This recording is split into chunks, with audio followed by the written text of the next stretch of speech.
एक छोटे से गांव में आरव नाम का एक लड़का रहता था। बचपन से ही वह बहुत शर्मीला था। पढ़ाई में ठीक ठाक था, लेकिन जैसे ही कोई प्रतियोगिता, मंच पर बोलना या खेलकूद की बात आती तो वह पीछे हट जाता।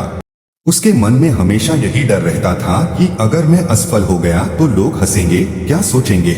गांव में हर साल एक भाषण प्रतियोगिता होती थी, जिसमें विजेता को जिला स्तर पर जाने का मौका मिलता था।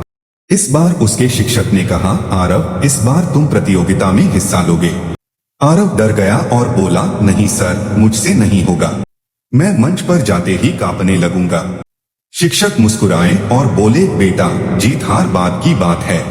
सबसे बड़ी जीत तो तब होती है जब इंसान अपने डर को हराता है। आत्मविश्वास ही तुम्हारा सबसे बड़ा हथियार है। उन शब्दों ने आरव के मन में एक चिंगारी जगा दी। उसने ठान लिया कि चाहे कुछ भी हो, वह प्रतियोगिता में जरूर भाग लेगा।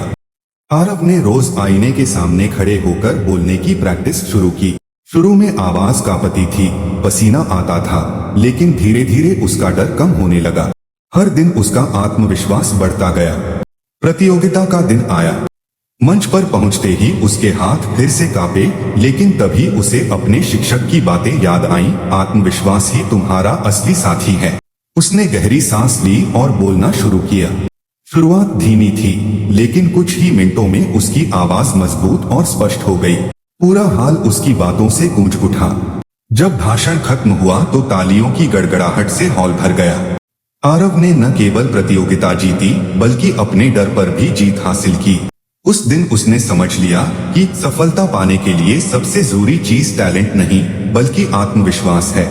जिसे खुद पर विश्वास है, उसे कोई रोक नहीं सकता। संदेश, जीवन में चाहे कोई भी सपना हो, पहला कदम हमेशा आत्मविश्वास से ही शुरू होता है। अगर आप खुद पर विश्वास कर लें, तो दुनिया की कोई ताकत आपको हार नहीं सकती।